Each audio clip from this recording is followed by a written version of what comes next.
शाम में बागी ग्रुपों का साबिक सदर बशारुल असद के हामियों के गढ़ लाजकिया पर कब्जा। मुसल्लह जंगजुओं का शहर में दाखिले पर शानदार खैर मकदम। दरआ में कंट्रोल के लिए शदीद झड़पें जारी। जंगजुओं ने कस्बे में कर्फ्यू नाफिज कर दिया। मुसल्लह अफराद ने लताकिया के इलाके कुर्दा में बशारुल असद के वालिद के मज़ार को आग लगा दी। निगरां वज़ीर आज़म मोहम्मद अल बशीर के हुकूमत साजी के लिए राब्ते। बैरून मुल्क मुकीम शामी बाशिंदों से वतन वापसी की अपील। हैत तहरीर अल शाम के सरबरा अबू मोहम्मद अल जुलानी ने कहा है कि गैर मुल्की हुकूमतों को शाम की सूरत हाल पर फिक्रमंद नहीं होना चाहिए। कैदियों पर तशद्दुद करने में मुलव्विस अहलकारों को माफ़ नहीं किया जाएगा।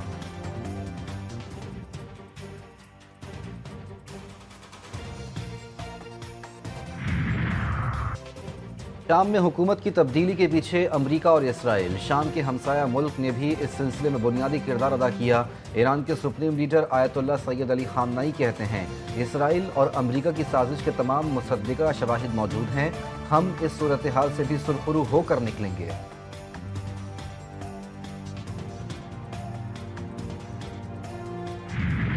सिहोनी फौज का गाजा में कत्लेआम। बैत लाहिया और कमाल उद्वान अस्पताल के करीब रिहायशी इमारत और खैमों पर बमबारी। नसरत, रफा और खान यूनुस में भी मिसाइलों और बमों की बारिश।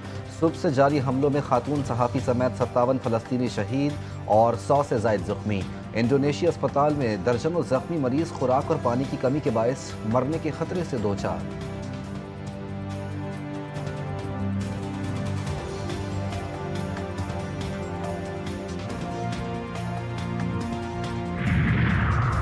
काबुल में खुदकुश हमला। हक्कानी नेटवर्क के रहनुमा खलीलुर रहमान हक्कानी समेत 7 अफराद जाँ बहा। खुदकुश हमला वजारत महाजरीन की इमारत के अंदर हुआ।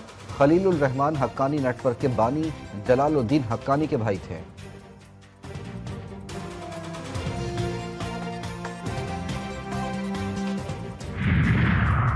लंदन में अदालत ने 10 साला मकतूला सारा के वालिद और सौतेली वालदा को मुजरिम करार दे दिया। दौरान समाअत इरफान शरीफ ने बेटी को मारने का एतराफ़ किया था। दोनों को सज़ा अगले हफ्ते सुनाई जाएगी।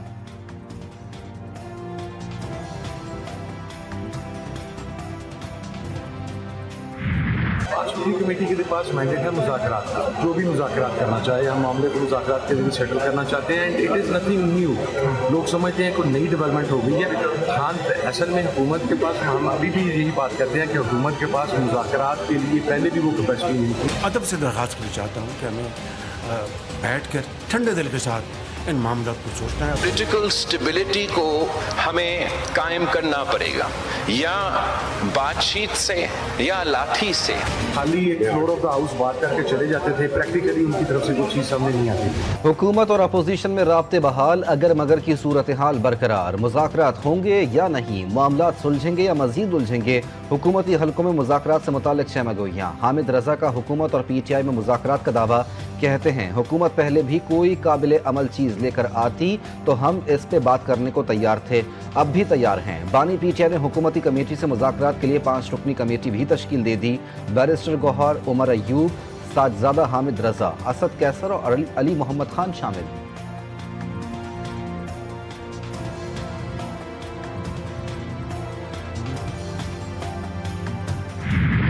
पख्तूनों का कार्ड नहीं खेलते, लेकिन हर पख्तून बाप ने अपने बेटे का जनाजा उठाया है। ख्वाजा साहब, जनाब स्पीकर, हमेशा हमेशा ये समझते हैं कि अगर डायलॉग के लिए कमेटी बने तो ये समझते हैं ये उसकी कमजोरी है। 9 मई की धूल अब बैठनी चाहिए।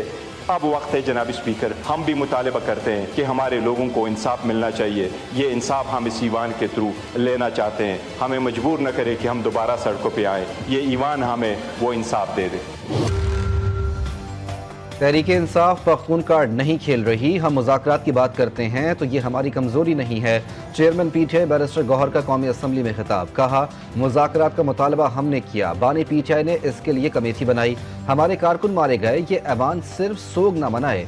तहकीकात के लिए कमेटी बनाई गई है। इस ऐवान को बेहतर अंदाज में आगे बढ़ाया जाए। हम चाहते हैं कि 9 मई की धूल अब बैठ जाए।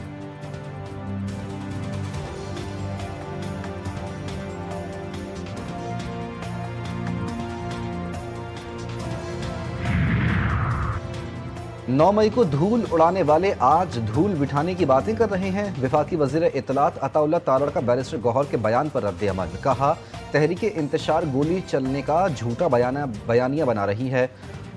तोड़ क्यों लगाई? मौके से भागने वाले बहाने बना रहे हैं। गोली चली है तो सबूत सामने क्यों नहीं लाते? पुरतशद्दुद सियासत और पुरतशद्दुद एहतजाज पीटीआई का वतीरा है। तहरीक इंसाफ क़यादत इल्ज़ामात लगाकर इनसे मुंह ना फेरे।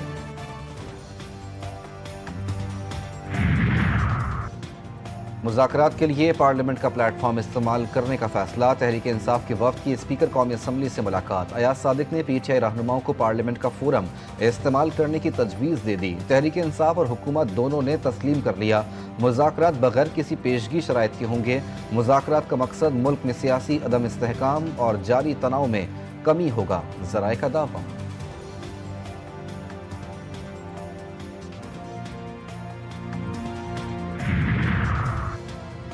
बानी पीटीआई को इक़्तिदार में लाने वालों में फैज़ हमीद सर फहरिस्त। दोनों की पार्टनरशिप 9 मई को भी थी और बाद में भी चलती रही। शहादतों से सामने आएगा कि किस तरह 2018 में धांधली की गई।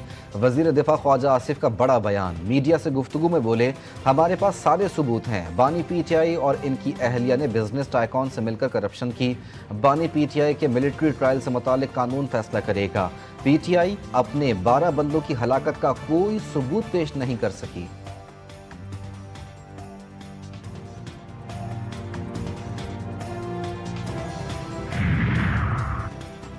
लग रहा है कि चीज़ें बानी पीटीआई की फौजी ट्रायल की तरफ जा रही हैं। बानी पीटीआई का मिलिट्री ट्रायल हुआ तो दुनिया से इसे अच्छी नज़र से नहीं देखेगी।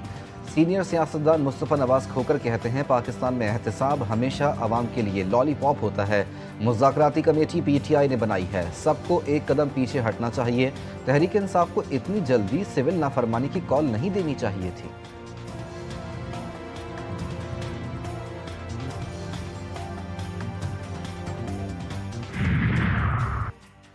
सेनेटर फैसल वावजा की बैरिस्टर गौहर से मुलाकात। दोनों रहनुमाओं की राहदारी में चलते हुए मुलाकात हुई।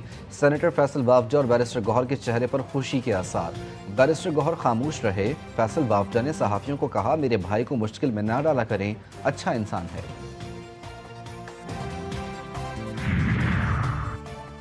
शहबाज शरीफ और उनके वज़रा कह रहे हैं, महंगाई कम हो गई। ये किसको बेवकूफ़ बना रहे हैं? ये कौन सी दुनिया में रहते हैं? ये ज़मीन पर हैं या 40,000 फीट की बुलंदी पर? अपोजिशन लीडर उमर अयूब कौमी असम्बली में फट पड़े। वफाकी वज़ीर कानून आज़म नज़ीर तारड़ का जवाब। कहा, तनकीद और तसीह करें मगर जोश खिताबत में हक़ाइक़ को तब्दील ना करें। महंगाई की शरह का तयन हुकूमती मशीनरी नहीं करती।